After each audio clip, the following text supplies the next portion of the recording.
Oy, Mustafa. Mencan kebap yemiz mi bugün? Men jansay korpey bolam. Burullatıq bidan şunda oquşturup yoqturup yediğan sizler. Laz pomidor, piyaz lavlı qorsan şunda peysay oldu. Mencan kebap yediğin çıkmaz vaziyette ben tabii. Say korup yedirip bakay bugün. Toruş başını mı bu görüşüne? Ha, Görüştüse dedi lafı. Çanaşka demiz mi? göç desem mi de, men can desem mi de. Hem de payaz ganimet geldi. Payaz.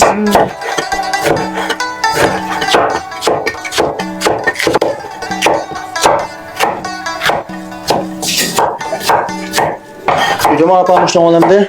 Yüdemde korma bunu. Bana da. Baş buş berdemden kormadım. Dostlar men jansay gidip yaratmay kalmağınızda. Yürekli koyuğunuzda cıma. Yammalı mimalı vasay bu ha. Şundak mimallık var. Mimallık olsunuz hem an görmüşüm men canlı yapak da aldı. Yürekten bir de sivetli bakırsın köyünüzle ha. Korumuz kettik. Yenmiş Elnor'un konak mıydı korma bulam. Boldu. Elnur şirketimizninki kar buğday bol görün ben bakmau. Çiçirmaydan ondan çek ustak böyle çok yaman çiçirem. Ha buldu apa. Kaldım bana. Yarın attım üstüne yarın gideceğiz top tarafı kettim bana.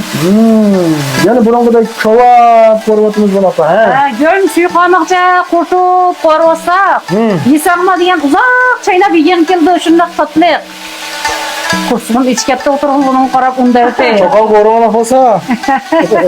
Hem de piyazını salayım ana. Piyazın sağın gel acayip tatlı buraydı apa ha. Piyaz degen en yaxşı dostu göğüşnün. Göğüşniki ma. Piyaz degen aslı bana tutup dursa.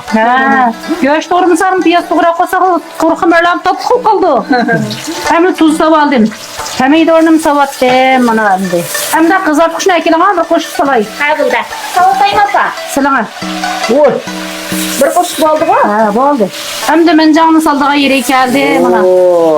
Devamlı korumuz bu hem de. Hem de bunun mamalar çorlasın bir kuşuk. Zırhı yerim kuşuk buna. Hakiki kavak sahibi oldu. Muşlarını sağlasak ikinizi kavak denlik mencan sayıldın gibi ha. Yegim get ağzımın seyrek sular yığılıp koydum kutta. Hey, barçın güreş mifendimle koyuma. Ha buldu.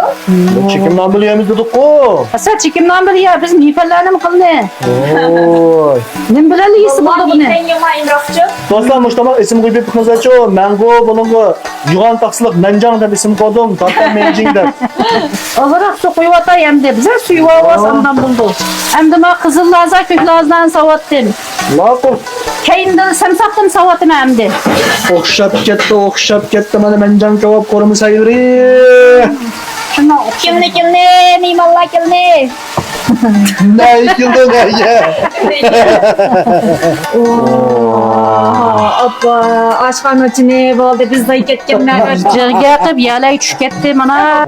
Yo, yiyeceğimizler kebaptan da bunu ikini aldı turbatkanlar. Yanına şaştı. Sizlar qiqingizlar do'stlar juma yorg'an bo'lsa. Öz addi kımak asan yaman mimallığa katsa ekan. Bunu azan da kıyan yapar yaptı. Bir ko'singizlar qila olaysizlar. Çaka yeni oldu.